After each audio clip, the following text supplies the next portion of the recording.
नमस्कार, ABP news पर हाजिर हूं मैं रोमाना इसार खान। चांद की सतह पर भारत ने वो कर दिखाया जो दुनिया के किसी देश ने इससे पहले नहीं किया था। चांद के साउथ पोलर रीजन में सफलतापूर्वक सॉफ्ट लैंडिंग करने के बाद अब चंद्रयान 3 अपने मिशन को अंजाम देने में लग गया है। ये मौका हर भारतीय के लिए गर्व का है, फख्र का है, लेकिन इन गौरवान्वित करने वाले पलों में भी सियासत हावी है।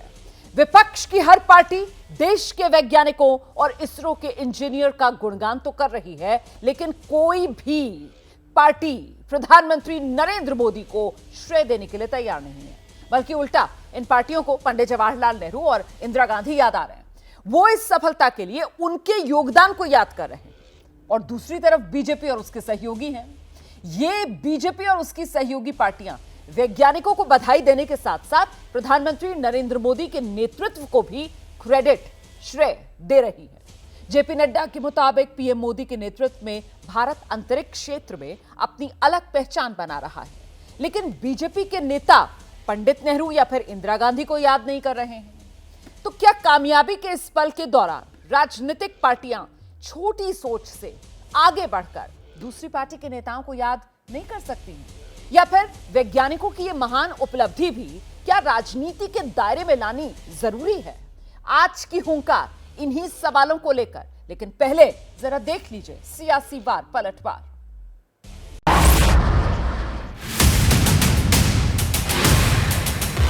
The sensors that are updating at this point are providing confirmation. जी हाँ, आप अपनी स्क्रीन पे देख सकते हैं सेफली और सॉफ्टली चंद्रमा की सतह पे लैंड हो चुका है। आपको, आपकी पूरी टीम को बहुत बहुत बधाई।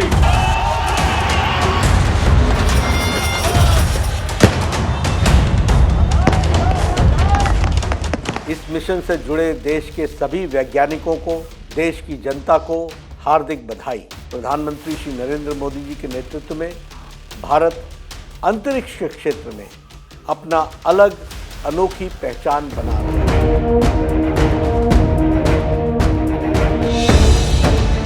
चंद्रयान 3 की सफलता प्रत्येक भारतीय की सामूहिक सफलता है। गड़गड़ाहट से सुन सकते हैं। ये उपलब्धियां पंडित जवाहरलाल नेहरू के विजन का प्रमाण है, जिन्होंने इस बात पर जोर दिया साइंटिफिक टेम्पर ही एक स्वतंत्र राष्ट्र के विकास की भावना को आगे बढ़ा सकता है।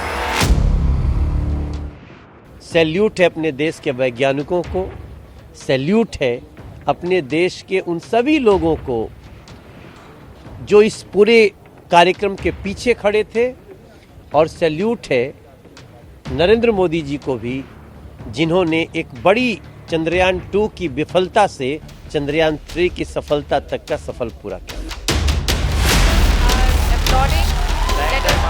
इंदिरा गांधी যখন प्राइम मिनिस्टर ছিলেন তিনি চাঁদে মানুষ পাঠিয়েছিলেন। पिछली बार ये जब असफल हो गया था तो बहुत दुख सबको हुआ था। इसके लिए मैं इसरो के वैज्ञानिक और इस टीम में जितने लोग जुड़े थे सबको बधाई देती हूँ। जब मनमोहन सिंह जी की सरकार थी तो चंद्रयान मिशन को अप्रूवल मिला था और इसके बाद शुरुआत हुई थी। हमारे मोदी जी ने इसको आगे बढ़ाया।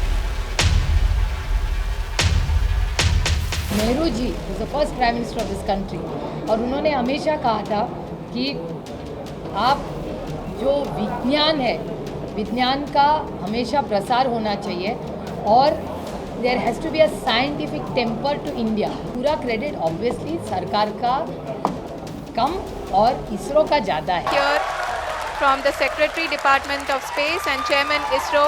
आज दुनिया हिंदुस्तान की तरफ उम्मीद से देखती है और चंद्रयान इसका सबसे बड़ा प्रमाण है। प्रधानमंत्री जी ने जिस प्रकार की अनुकूलता दी है, ये सब उसी का नतीजा है। वैज्ञानिकों का ही योगदान रहा है और उनको हम धन्यवाद देते हैं। वो हमारे देश के सबसे प्रतिष्ठित लोग हैं। वैज्ञानिकों ने सब काम किया है, उनकी 17 महीने से वेतन उनको नहीं मिल पाया है। इस बात का भी ध्यान प्रधानमंत्री जी को देना चाहिए। साल 1969 में अपनी स्थापना के बाद देश के अंतरिक्ष एजेंसी इसरो ने उपग्रह को अंतरिक्ष में ले जाने वाला कुल 89 लॉन्च मिशनों को अंजाम दिया है, जिसमें से 47 अंतरिक्ष मिशन श्री नरेंद्र मोदी जी की सरकार ने 9 सालों में लॉन्च किए हैं। यह यूपीए की सरकार में लॉन्च मिशन की संख्या से दुगना है। आज जो हम सफलता देख रहे हैं ये एक सामूहिक संकल्प, एक सामूहिक कामकाज और जो कहते हैं कलेक्टिव टीम एफर्ट का नतीजा है।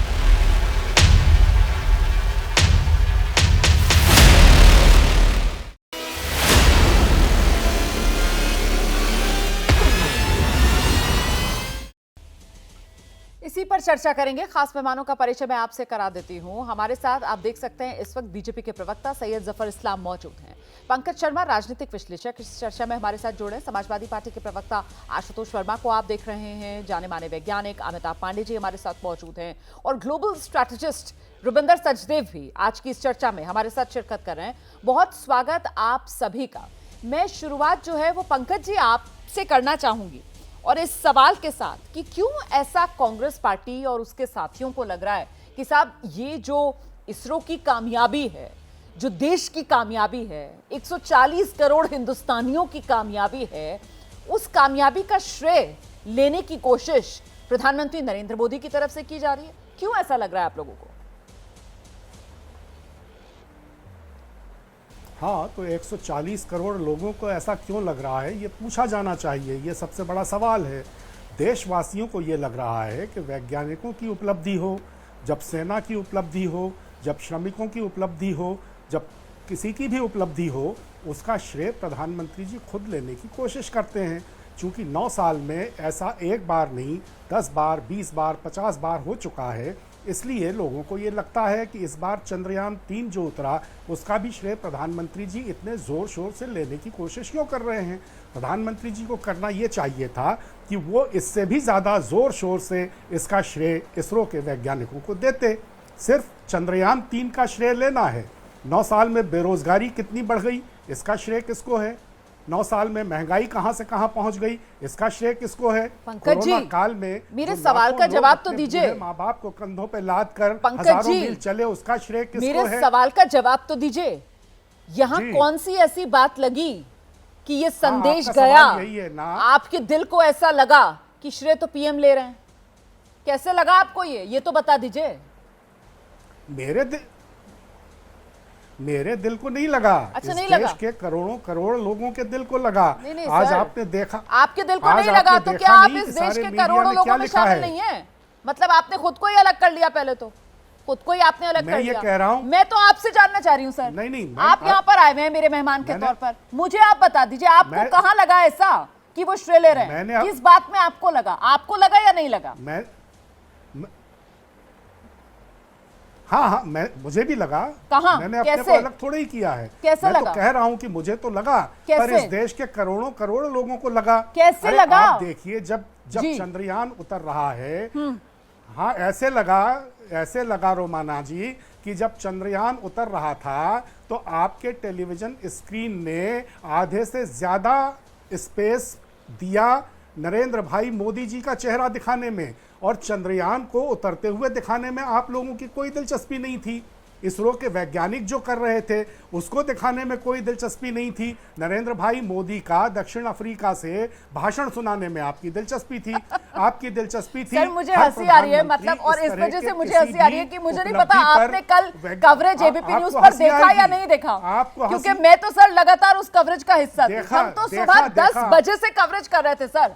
सुबह 10 बजे से लेकर रात में 10 बजे तक हमने तो कवरेज किया, और सर प्रधानमंत्री नरेंद्र मोदी को बिल्कुल दिखाया। जिस वक्त इसरो के सेंटर में प्रधानमंत्री नरेंद्र मोदी वर्चुअल जुड़े, बावजूद इसके कि वो ब्रिक्स सम्मेलन में शिरकत करने के लिए गए हुए थे, लेकिन देश को गौरवान्वित करने वाले इन पलों पर देश के प्रधानमंत्री नरेंद्र मोदी ने जिस तरीके की दिलचस्पी दिखाई, जिस तरीके से तमाम भारतवासियों की जो भावनाएं थी, उस वक्त वही देश के प्रधानमंत्री की भावना नजर आ रही थी कि वो भी एक आम हिंदुस्तानी की तरह उत्सुकता से लबों पर दुआओं के साथ इंतजार कर रहे थे कि साहब सफलतापूर्वक लैंडिंग हो जाए। वो पल तो सर वाकई में बहुत खास थे और उस वक्त तो दिखाया हमने। और फिर जब प्रधानमंत्री नरेंद्र मोदी ने बधाई दी, वो भी दिखाया, क्योंकि वो दिखाना बनता है सर।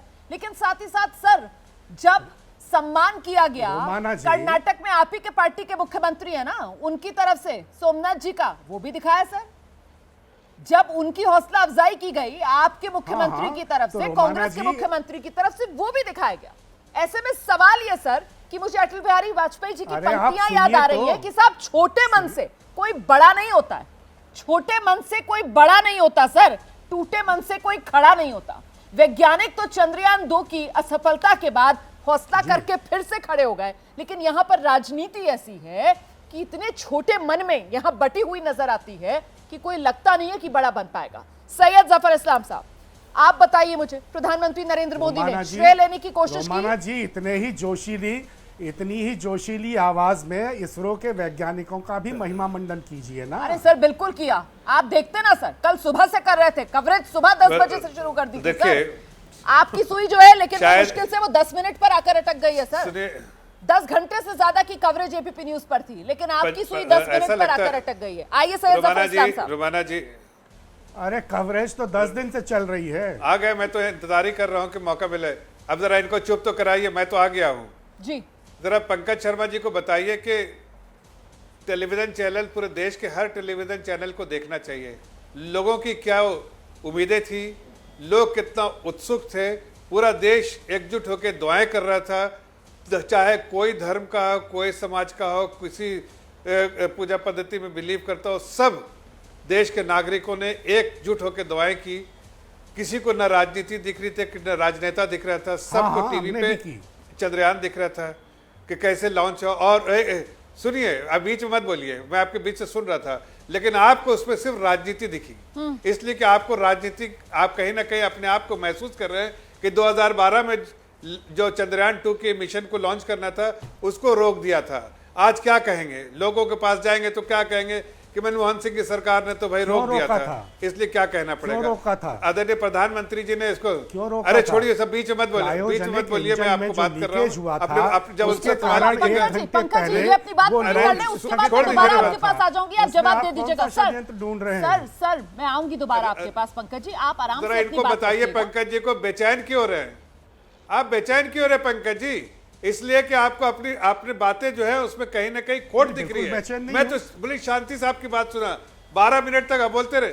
नहीं बिल्कुल बेचैन है, नहीं तो बार बार टू टू टू नहीं करते, इसलिए करता है जब आदमी कुछ खराबी होता है तभी चू चू करता है। जफर भाई, मैं तो आपकी बात सुन रहा हूं, आप बीच में चुप रहिए, बीच में पंकज जी प्लीज एक सेकंड, मुझे आवाज कम करानी पड़ेगी पंकज जी की। मैं जफर भाई आपसे बात कर रही हूँ, मेरा सवाल आपने सुना ना, मैं आपसे जानना चाहती हूँ क्रेडिट की जंग क्यों बीजेपी लड़ रही है, क्रेडिट की जंग?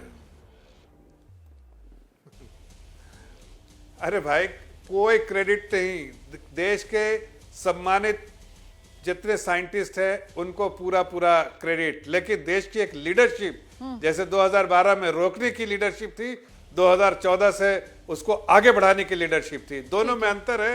इसलिए देश की जनता खुद से देख रही है कि एक ऐसा प्रधानमंत्री कि साइंटिस्ट जब अगर चंद्रयान 2 फेल हो गया था पहले तो गले लगाया, कहा फिर से करेंगे, फिर करेंगे, लैंड कराएंगे। वही उस वक्त कॉन्फिडेंस देना, जो घर के परिवार जब बोलते ना, वो परिवार के सदस्य के होने के नाते उस तरह से सोच उनकी है, इसलिए उन्होंने उस तरह को देश को एक परिवार समझा, देशवासियों को एक परिवार जन की तरह सोचते हुए ऐसी बात कही। आज अगर सक्सेसफुल हुआ तो उनको बधाई कौन देगा? क्या उस वक्त खड़गे जी को खड़ा कर दे बधाई देने के लिए?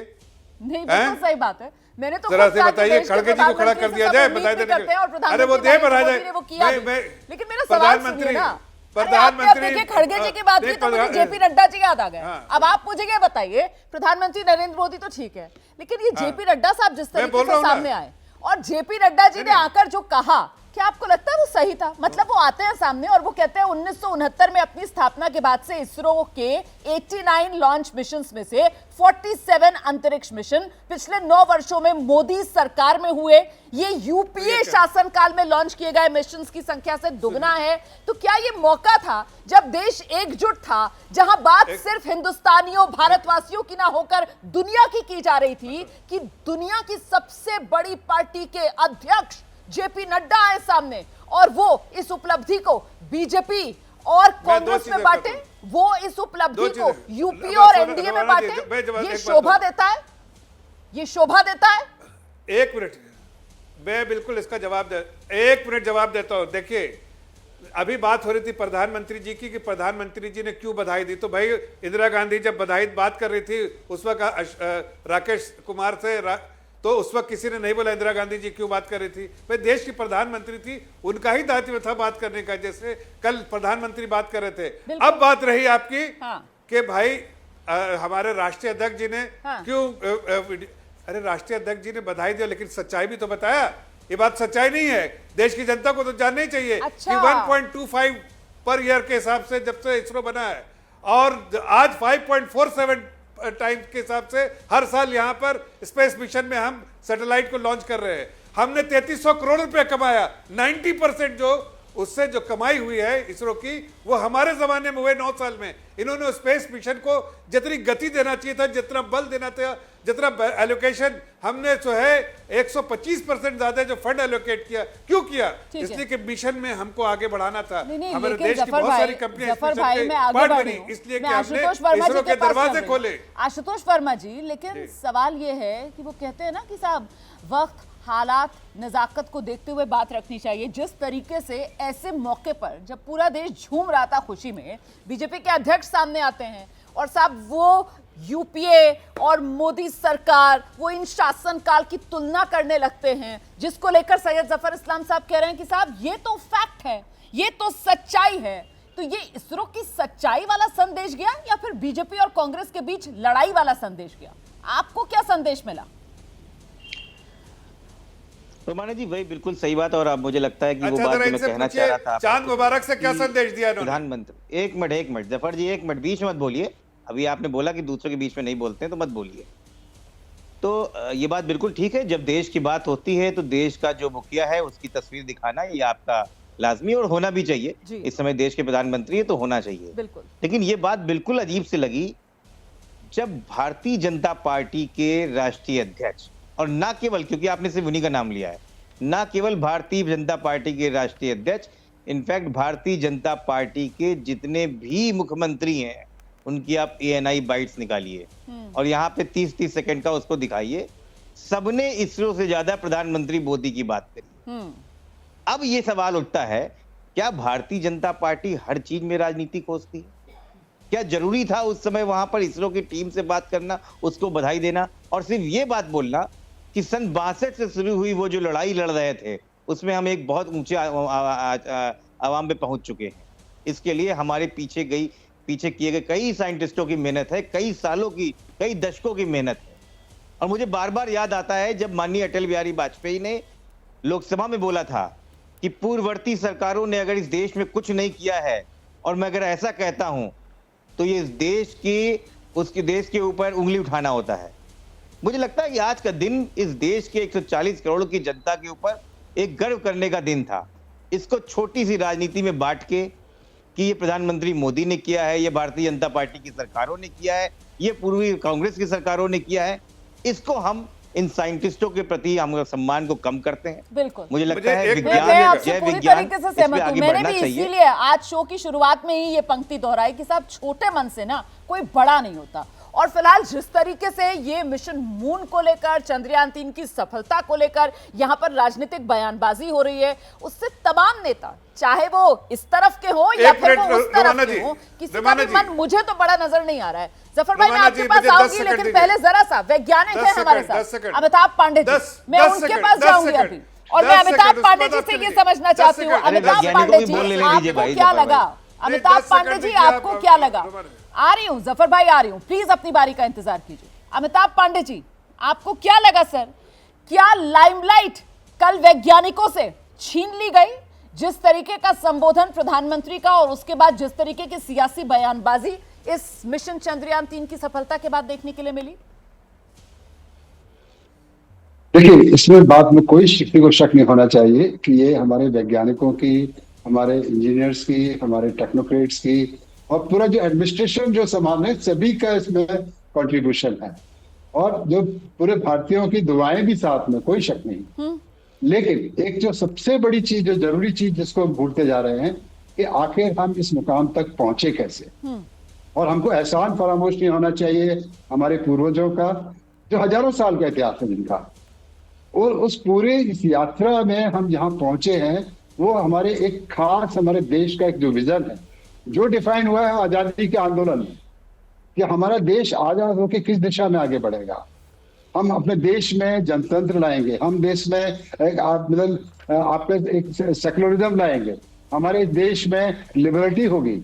ये जो हमारे मूल्य थे, ये मूल्य विज्ञान से निकले हैं जी।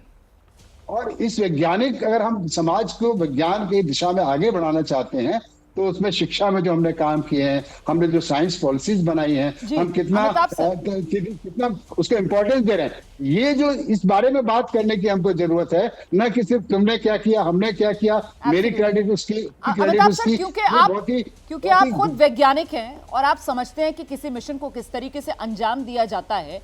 ये जो एक तुलना की गई है, बीजेपी अध्यक्ष जेपी नड्डा ने जिस तरीके का बयान दिया कि साहब इसरो 89 मिशंस लॉन्च किए हैं, जिनमें से 47 अंतरिक्ष मिशन जो है वो पिछले 9 साल मोदी सरकार के दौरान लॉन्च हुए।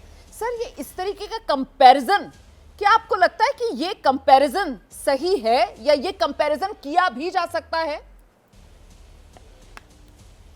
देखिए, मैं कोई राजनीतिक कमेंट नहीं करना चाहता हूँ, एक सांस्कृतिक कमेंट करना चाहता हूँ, कल्चरल कमेंट जी। जो पीढ़ियां अपने अतीत को भूल जाती हैं, अपने पुरखों के कंट्रीब्यूशन को भूल जाती हैं, वो बहुत आगे नहीं जा पाती हैं। हमारा जो पूरा जो क्रेडिट हमको देना है, उनको ड्यू क्रेडिट मिलनी चाहिए जी। इसमें बिल्कुल मुझे नाम लेने में कतई हिचक नहीं है। पंडित नेहरू का जो विजन था सेकुलरिज्म का, आपके साइंटिफिक टेम्पर का, उन्होंने अपने डिस्कवरी इंडिया में पूरे एक पूरे चैप्टर है साइंटिफिक टेम्पर पे, जो हमारे कंट्रीब्यूशन का बहुत इंपॉर्टेंट हिस्सा है। और फिर उसके बाद जो हम जिस हालात में हम थे, जिन हालात में हमारे यहाँ गरीबी में थे, हमारे यहाँ सुई नहीं बनती थी, एक बहुत बड़ी भुखमरी से देश निकला था सेकेंड वर्ल्ड वॉर के बाद, उस हालात में भी इतना सब कुछ, मतलब सारी चीजों की अपने अय्याशों की कुर्बानी देते हुए, अपने सारी सुविधाओं को त्यागते हुए हमारे सारे देशवासियों ने अपने एक मन के साथ ये तय किया कि हम तरक्की की तरफ आगे बढ़ेंगे, हम विज्ञान और शिक्षा में आगे बढ़ेंगे। वो जो विजन है, कोई एक दिन में नहीं हुआ है, हमारे कई सारे पिछले 20, 25, 30 सालों में बहुत सारी चीजों में हम पीछे गए। लगता है कि हम बहुत आगे निकल गए हैं, लेकिन बहुत सारी चीजों में पिछड़े भी हैं। इस विजन की हमको जरूरत है कि हमारा देश किन चीजों से आगे बढ़ेगा। सर, आप जो बात कह रहे हैं ना, अब मैं चलती हूँ सैयद जफर इस्लाम के पास। सरकारें आती हैं, अब मैं चलती हूँ सैयद जफर इस्लाम के पास। ठीक है, और अब मैं चलती हूँ सैयद जफर इस्लाम के पास। तो सैयद जफर इस्लाम साहब, जिस बात का जिक्र अभी वैज्ञानिक कर रहे थे, अमिताभ पांडे जी कर रहे थे कि साहब आप नहीं भूल सकते उस मेहनत को जो पहले की गई है, जिसकी बुनियाद पर ही ये आज की कामयाबी और ये इतिहास लिखा जा रहा है। तो सर, फिर प्रधानमंत्री जो सबसे पहले देश के प्रधानमंत्री थे, पंडित जवाहरलाल नेहरू, उनका नाम, उनको श्रेय आप देंगे यहाँ पर एबीपी न्यूज पर अभी, या नहीं आप कतराएंगे उनका नाम लेने में, नहीं लेंगे उनका नाम? देखिए मैं इस पे बड़े अच्छा जवाब देता हूँ, सुन लीजिएगा बिना टोक टाक के। पहले तो मैं एक बात बता दूं जरा आशुतोष जी को, प्रवक्ता जो है एसपी के, कि जरा इस पे देखिए क्या ये कौन सा ट्वीट है भाई, जरा बताइए इनको। ये जो ट्वीट किया है अखिलेश जी, इसको भी जरा दिखाइए। चांद मुबारक, ये कौन सा ट्वीट है? अब जरा इसके बारे में जवाब पूछ लीजिएगा कि चांद मुबारक का मतलब क्या होता है, इसका मकसद क्या है। आप मेरे सवाल का जवाब दे दीजिए, उसके बाद मैं इस पर भी बात करती हूँ जी। पहले मेरे सवाल का जवाब दीजिए। पंडित जवाहरलाल नेहरू, ठीक है, साइंटिफिक टेम्परामेंट का श्रोत दिया जाता है। इसरो को बनाने के लिए एक विजन जो है वो पंडित जवाहरलाल नेहरू का था। उस सब को खारिज किया जा सकता है क्या? उसको दरकिनार किया जा सकता है क्या? यकीनन नहीं किया जा सकता ना। और अगर नहीं किया जा सकता तो फिर पंडित जवाहरलाल नेहरू का नाम क्यों नहीं? अभी आप ही बोलते, सवाल इतना बड़ा, जवाब के लिए 10 सेकंड देती हैं, आप ही बोलती रहती हैं। मैं जवाब सुन लीजिए, इसको एक बार कोई सवाल समझ लिया, बार बार रिपीट करने से सवाल दूसरा नहीं हो जाता है। मैं अब जवाब सुन लीजिए। मैं कह रहा हूं कि देश के हर प्रधानमंत्री के बारे में आदरणीय प्रधानमंत्री जी ने कहा है कि हर का कंट्रीब्यूशन इस देश में रहा है, हर स्पेस में रहा है, हर जगह रहा, और सदन के पटल से कहा है। तो कोई किसी के कंट्रीब्यूशन को खारिज नहीं कर रहा है, ना कोई ऐसी हमारी इच्छा है, ना ऐसी हमारी सोच है। लेकिन इस बात को भी आप कभी दोहराएंगे कि नहीं कि जो हकीकत जो है जमीन पर, उसको आप उसका गहराई से मुआयना करेंगे कि नहीं? मैं ये नहीं कह रहा हूं कि इसरो मिशन जो है उनके जमाने में शुरू हुआ, इससे कौन झुटला सकता है। लेकिन जो गति देनी चाहिए थी मनमोहन सिंह जी को, जो गति देनी चाहिए थी उस वक्त पहले के प्रधानमंत्रियों को, वो नहीं दिए। अब वाजपेयी जी ने शुरू की थी इस पूरी चीज के लिए, आप देखिए फंड जो एलोकेशन वो कम होगा, तो इस बात को तो भी चर्चा करना चाहिए। आज पूरा देश एकजुट होकर जगह तालियां बजाता है, जिसकी गूंज अमेरिका तक सुनाई देता है, देश के हर देश के लोग ये कहते हैं कि भाई चंद्रयान एक से मिशन सक्सेसफुल है, और इसके लिए भारत के स्पेस जो इसरो को जितनी बधाई दी जाए कम है, भारत की लीडरशिप को बधाई दी जा रही है। आज आप देखिए वहां पर जो जहां पर प्रधानमंत्री ठीक है सर, क्योंकि आपने डॉक्टर मनमोहन सिंह का वहां नाम सारे लिया, लोग तो फिर प्रधानमंत्री जी को बधाई दे रहे हैं, वहां के न्यूज़ सफलता मिली है सर, तो वो चंद्रयान 1 जब गया तब तो फिर प्रधानमंत्री देश में डॉक्टर मनमोहन सिंह ही थे, और सर मिशन मंगल 2014 में गया, तो उसकी तैयारियां भी डॉक्टर मनमोहन सिंह के कार्यकाल के दौरान ही हुई होंगी, तभी 2014 में जा पाया। खैर, अब वो मुद्दा जिसको आप बार बार लाना चाह रहे हैं, वो मुद्दा जिसको आप बार बार लाना चाह रहे हैं सर, वो चांद मुबारक, ये जो मुद्दा आप बार बार लाना चाह रहे हैं ना, आप 2-3 बार इस मुद्दे को लेकर आ चुके हैं। पहले तो प्लीज मुझे बताइए आप कि चांद मुबारक, इस पर आपत्ति आपको क्या है सर? आपत्ति क्या है मैं जानना चाह रही हूं, उसके बाद मैं फिर सवाल का जवाब दूंगी। एक second please Ashutosh ji, please wait, please Syed Zafar Islam साहब, चांद मुबारक, मेरी बात हो जाएगी, क्या है आप एक जी? नहीं, मुझे तो बड़ा आश्चर्य लग रहा है जब आप ये सवाल कर रही हैं, इसलिए कि ये कहीं ना कहीं आप भी जानती हैं कि इसके पीछे मकसद क्या है। आप समाज को तोड़ने के लिए और समाज को तोड़ना कैसे, मतलब चांद मुबारक, हर हिंदुस्तानी को चांद मुबारक, कल चांद हिंदुस्तानियों का हो गया सर, चांद मुबारक। मैं समझ नहीं पा रही हूँ इसमें आपको आपत्ति क्या है, प्लीज बताइए।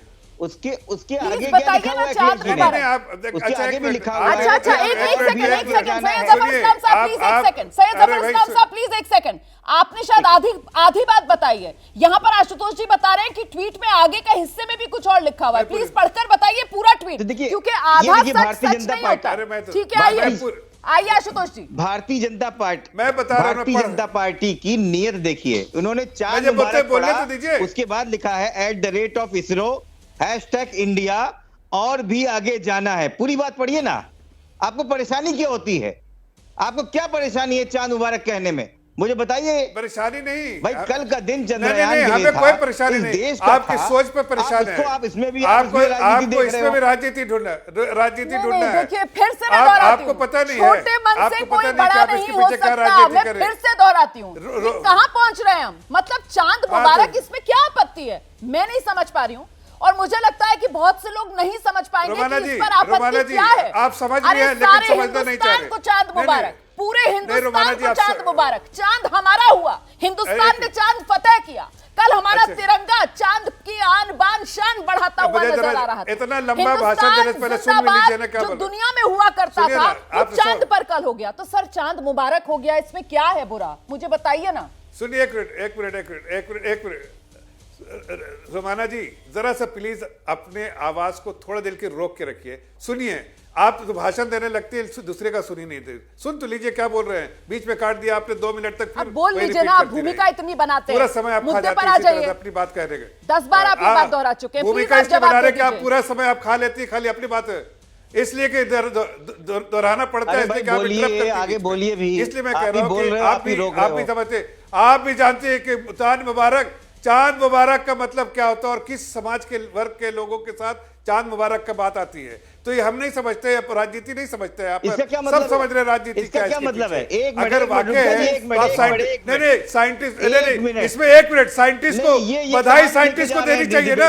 आप प्रधानमंत्री जी साहब को परेशानी है, प्रधानमंत्री जी को परेशानी है, लेकिन आप साइंटिस्ट के बारे में कहा लिखा, आप साइंटिस्ट, अरे शर्म आनी चाहिए, बेशर्मी की आपको शर्म आनी चाहिए, आपके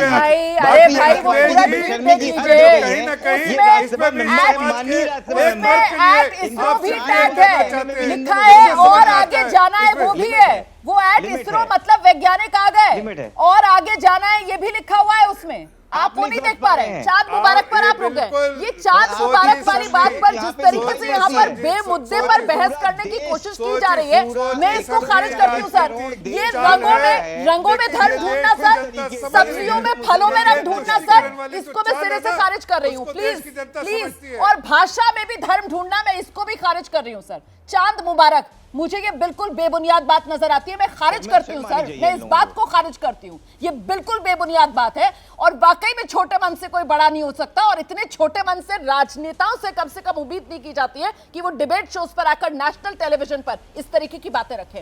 मैं आगे बढ़ रही हूँ। रुबिंदर सचदेव जी बहुत देर से इंतजार कर रहे हैं, ग्लोबल स्ट्रेटेजिस्ट हैं। रुबिंदर सचदेव साहब, मैं आपसे जानना चाहती हूँ आपका नजरिया इस पूरे मामले पर। ये चांद पर तो तिरंगा लहराया ना, ये तो हम सब के लिए गर्व फख्र की बात है। चांद पर तिरंगा लहराया, यहां भारत में किसने एजेंडा चलाया, आपको क्या लग रहा है Rubinder Sachdev? Thank you so much. Bharat में किसने क्या एजेंडा चलाया तो आई थिंक हम सब देख रहे हैं या कुछ है, मैं उस पर नहीं जाऊंगा। बट यस, कल तिरंगा लहराया बहुत बड़ी सक्सेस की बात है हमारे देश के लिए। और कल एक तरह का उत्सव था, साइंस का फेस्टिवल था, पूरे देश में लोग देख रहे थे साइंस और साइंटिफिक टेम्परामेंट की जो हम बात करते हैं। अब जहां तक बात रही क्रेडिट लेने की, उसमें भी मैं थोड़ा सा एडवेंचर करूंगा। डेफिनेटली यस, प्राइम मिनिस्टर जो हो उस दिन का, उस देश का, वो पूरा का पूरा क्रेडिट ले सकता है, लेना चाहिए। भाई प्राइम मिनिस्टर तो इंस्पायर करता है हमारे देश को, राइट? बट बात यह कि उसके बाद क्या हो रहा है, मैं एक दो पॉइंट्स कहता हूं। देखिए, दुनिया भर में कुछ देश में ले लें जिनमें ज्यादा इन्वेंशन साइंस चल रही है, अमेरिका, जापान, इजराइल, चाइना को छोड़िए, इन सब देशों में जब भी जो भी साइंटिफिक एडवांसमेंट होती है, मैंने तो वहां पर इस तरह की आर्ग्यूमेंट्स नहीं देखी जैसे हम इंडिया में देख रहे हैं, अनफॉर्चुनेटली, राइट? थोड़ी बहुत होती है उनके, पर कहीं नहीं देखी। अमेरिका में भी मिशंस गए हैं, जापान के भी जाते हैं, वहां जो हुआ सो हुआ। वहां पे पॉलिटिकल पार्टीज इन चीजों पे आके डिबेट नहीं करती, दैट्स वन। सेकेंडली, मेरे को एक एग्जाम्पल ध्यान आ रहा था अभी हम जो बात कर रहे थे। देखिए, कोई भी चीज हो अगर साइंस की, उसको वक्त लगता है, फाउंडेशन होती है, R&D होती है, आगे जाके वो चीज बनती है। अब जो ये 50% वाला है, बड़ा इंटरेस्टिंग पॉइंट है। इसको मैं सोच रहा था कि केवल 50% पिछले 10 सालों में हुए, पिछले 60 के मुकाबले। आप एग्जांपल लीजिए टेस्ला कार कंपनी का या स्पेस एक्स का। एलॉन मस्क हमारे सारे दर्शक अच्छे से जानते होंगे। सही बात। स्पेस एक्स ने 10 साल तक केवल रिसर्च करती रही, कुछ नहीं करा। 11वें साल और 12वें साल उसने 4 सैटेलाइट निकाल दिए, ये अपने रॉकेट्स। तो अब हम ये नहीं देखेंगे ना कि पिछले 12 सालों के 100% पिछले 2 साल में ही गए। वो तो इसलिए गए क्योंकि फाउंडेशन बनी है। आप अपनी बात आगे पूरी कीजिएगा। यही मेरा सवाल था जो मैंने अमिताभ पांडे जी से पूछा था कि साहब, आप कंपैरिजन कर सकते हैं क्या कि देखिए 9 साल में इतनी उपलब्धियां हो गई और उससे पिछले के सालों में आप देख लो, वहां पर तो कुछ हो ही नहीं रहा था। अगर आप इस तरीके की कंपैरिजन करते हैं तो फिर तो आप वो पूरी की पूरी जो संस्थान है, कहीं ना कहीं उसकी मेहनत पर, उसकी क्रेडिबिलिटी पर एक क्वेश्चन मार्क लगाते हुए नजर आते हैं इस रूप में कि क्या इतने समय तक उसके वैज्ञानिक हाथ पर हाथ धरे बैठे हुए थे क्या? नहीं साहब, वो हाथ पर हाथ धरे बैठे हुए नहीं थे, वो काम कर रहे थे, वो रिसर्च कर रहे थे, वो लगे हुए थे अपनी मेहनत को अंजाम तक पहुंचाने में, जो अब इन सालों में नजर आ रही है। Am I right Rubinder Sachdev?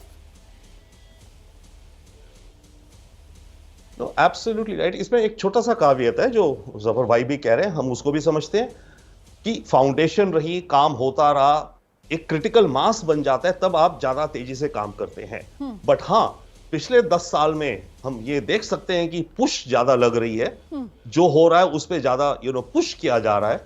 Budgets का मेरे को पता नहीं, क्योंकि बीच में भी था कि इसरो के बल्कि बजट्स कम किए गए हैं कुछ, राइट? बट ओवरऑल पुश ज्यादा करी गई है, तो एक्सेलरेट किया गया है।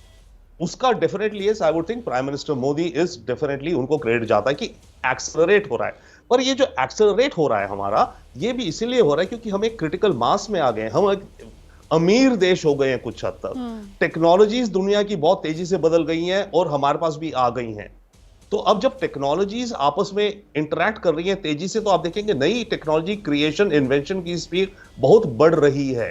परंतु बेसिक बात फिर से वही है, टेस्ला का एग्जांपल या स्पेसएक्स का मैं दूंगा कि 2008 में बना था स्पेसएक्स, शायद पहले 10 साल कुछ नहीं करे, काम करते रहे साइंटिस्ट, अपना पूरा ब्लूप्रिंट्स, प्लानिंग, आपने बहुत बढ़िया तरीके से समझाई है पूरी बात को। जब आप मैं अब पंकज जी के पास चल रही हूं, तो पंकज जी, कुल मिलाकर प्रधानमंत्री नरेंद्र मोदी अगर इसरो के वैज्ञानिकों का हौसला बढ़ाते हुए नजर आते हैं तो फिर उससे दिक्कत नहीं होनी चाहिए सर आपको, क्योंकि 140 करोड़ हिंदुस्तानियों को उससे कोई दिक्कत नहीं है। वो देश के प्रधानमंत्री हैं, वो 140 करोड़ हिंदुस्तानियों का नेतृत्व करते हैं। देश देखना चाहता है सर उनको इन गौरवान्वित करने वाले पलों में अपने वैज्ञानिकों का हौसला बढ़ाते हुए, और वो वही कर रहे थे जो देशवासी चाहते थे। ऐसे में क्यों ना कहा जाए कि कांग्रेस के मन में, या कहते हैं ना, कांग्रेस के दिल पर सांप इस वजह से लौट गया क्योंकि शायद पूर्व प्रधानमंत्री पंडित जवाहरलाल नेहरू का कहीं जिक्र नहीं आया, इसी वजह से दिक्कत हुई।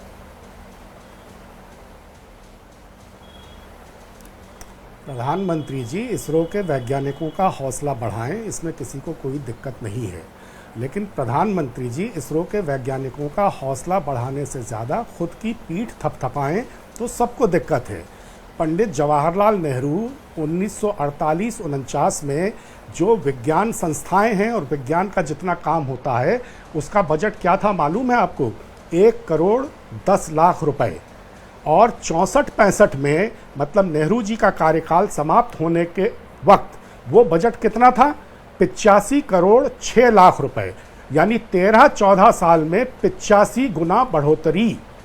विज्ञान संस्थाओं में वैज्ञानिकों और कर्मचारियों की तादाद 48-49 में 1,88,000 थी, 64-65 में थी 7,60,000। इस क्वांटम पे विकास हुआ।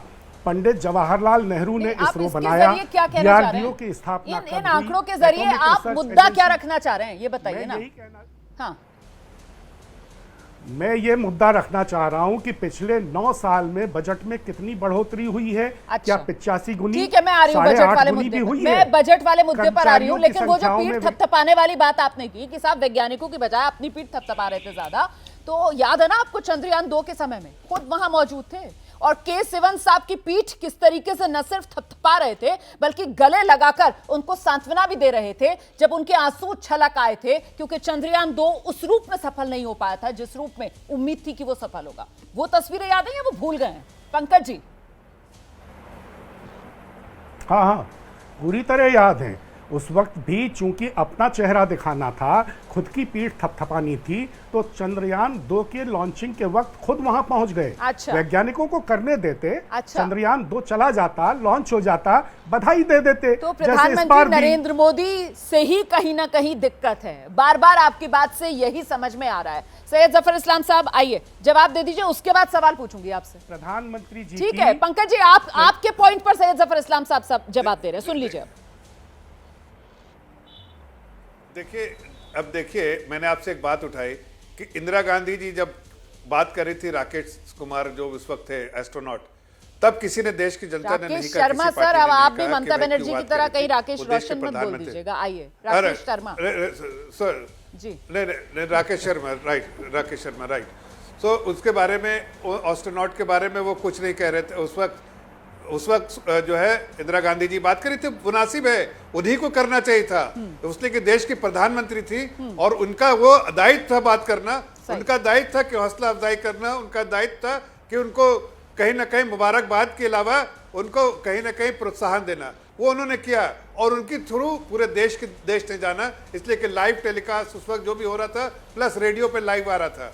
आप देखिए, अगर आज आदरणीय प्रधानमंत्री जी वहां उस प्रोग्राम से निकल के 2 मिनट के लिए अगर बधाई दी तो पूरा देश देख रहा था, और ऐसे समय पे देश के प्रधानमंत्री ही बधाई देते हैं, ना कि खड़गे जी आके देंगे या सोनिया गांधी जी देंगे। दूसरी बात, पूरा देश गौरवान्वित महसूस कर रहा था और पूरा देश बहुत ही खुश हुआ और इस बात को देखकर देश के प्रधानमंत्री को ये बधाई देते हुए। लेकिन सवाल अब बजट को लेकर भी है ना जफर भाई, आपसे ही सवाल है, बजट को लेकर सवाल है। ये आंकड़े में लेकर आई हूँ, ऐसा क्यों है कि इसरो का बजट जो है वो घट गया है सर? कम हो गया। हाँ, कम हुआ है पिछले सालों के मुकाबले। ऐसा क्यों हुआ है? नहीं, देखिए क्या होता है कि हमने 12,000 करोड़ अब तक स्पेस मिशन के लिए किया है, ये अपने आप पे, और इसके चंद्रयान के लिए भी देखिए 3 के लिए हमने जो है चंद्रयान 3 के लिए भी जितना बजट एलोकेशन किया है हमने, वो भी आपको पिछले वाले जो चंद्रयान 1 से ज्यादा है। लेकिन जितना, जैसा कह रहे थे रविंदर जी, क्रिटिकल मास आने के समय बहुत सारे एक्सपेंडिचर होते हैं, एक्सपेंसेस करने पड़ते हैं, आपको बजट एलोकेशन करना पड़ता है, वो किया। अब जो है मिशन के लिए जो करना था हमने कम खर्च में किया। आपने देखिए रशिया ने 1400 करोड़ लगाया, हमने कितना लगाया? 600 करोड़। हमने पूरे मिशन के लिए 600 करोड़, 15 करोड़ में ही हमारा चंद्रयान 3 जो है सफलतापूर्वक चांद की सतह पर लैंड हुआ है। बिल्कुल, तो चांद पर भारत की जीत, लेकिन यहाँ हिंदुस्तान में नहीं बदल रही राजनीति की रीत। एक तरफ कांग्रेस है, प्रधानमंत्री नरेंद्र मोदी का नाम लेने से गुरेज कर रही है, दूसरी तरफ बीजेपी है, पंडित जवाहरलाल नेहरू, इंदिरा गांधी को भूल चुकी है। इसी को लेकर अब सवाल जरा गौर से सुन लीजिए। चंद्रयान 3 की सफलता का श्रेय किसको? हम कार्यक्रम के आखिरी पड़ाव में पहुंच चुके हैं। सभी खास मेहमानों से इस सवाल का जवाब जितना संक्षेप में हो सके उतने में चाहेंगे। शुरुआत रॉबिन सर आपसे करती हूं मैं। रविंदर जी माफ कीजिएगा, आपसे मैं शुरुआत कर रही हूं। किसको जाएगा श्रेय चंद्रयान 3 की सफलता का? पूरे देश को जाएगा, हमारे पूर्वजों को जाएगा, हमारे सारे साइंटिस्ट को जाएगा। और यस, हाँ, पिछले 8-10 साल में प्राइम मिनिस्टर मोदी ने और इनकी सरकार ने ज्यादा जो धक्का लगाया उसको जाएगा। बट मैं एक पॉइंट क्विकली कहना चाहता हूं। अमिताभ पांडे जी, जो मैं चंद्रयान 3 की सफलता का श्रेय किसको? कुछ नहीं करी। सर संक्षेप में, संक्षेप। Quick point please. ओके, मैं अमिताभ पांडे जी, पॉइंट मेरा है जैसे नहीं सर, समय नहीं है, समय नहीं है रविंदर जी, समय नहीं है। अमिताभ पांडे जी, सफलता का श्रेय किसको? सफलता का श्रेय पूरी मानवता को जाता है, आशुतोष वर्मा जी। एक व्यक्ति को नहीं, पूरा। नहीं, देखिए डेफिनेटली ये हमारे साइंटिस्टों में, हमारे पुराने विक्रम साराभाई, होमी जी भाभा, अब्दुल कलाम आजाद, ऐसे बड़े बड़े साइंटिस्टों की अथक मेहनत का प्रयास है आज हम इस ऊंचाई पे पहुंचे हैं। हमें लगता है कि उन सब की जो अथक मेहनत की वजह से आज हम यहाँ पहुंचे, उन सबको नमन। और आज इसरो के जो साइंटिस्ट है उनको पूरा 100% उनको पूरा योगदान है, उनकी वजह से हम यहाँ पर। श्रेय किसको पंकज शर्मा जी? श्रेय सतीश धवन जी को, होमी जहांगीर भाभा जी को, शांति स्वरूप भटनागर जी को, आज के सोमनाथ जी को, पंडित जवाहरलाल नेहरू से लेकर आज तक के तमाम शिखर नेतृत्व को और देश की जनता को। नाम ले लेते सर प्रधानमंत्री नरेंद्र मोदी का भी, ऐसी भी क्या बात है। सैयद जफर इस्लाम साहब, श्रेय किसको? देखिए, आज मैं ये कहना चाहता हूं कि इस मुकाम तक पहुंचने में जिन लोगों ने भी योगदान दिया, सभी को नमन, सभी को का जो है वो शुक्रगुजार है इस देश के। इन लोगों के कंट्रीब्यूशन से आज हम यहाँ तक पहुँचे हैं। आपके आज की लीडरशिप, जैसा कह रहे थे ग्लोबल स्ट्रेटजी साहब रविंदर जी, कि जो आज की लीडरशिप जिस तरह से उन्होंने इसको तेजी लाई है, गति लाई, उनका शुक्रगुजार है, उनको श्रेय जाता है। देश के साइंटिस्ट को जाता है जिन्होंने सबसे ज्यादा योगदान दिया है। ठीक है, तो पहले लीडरशिप को आपने दिया है श्रेय, उसके बाद दूसरे नंबर पर आपने देश के साइंटिस्ट को रखा है। बहुत बहुत शुक्रिया। आप सभी का नजरिया दर्शकों ने देखा इस कार्यक्रम के जरिए।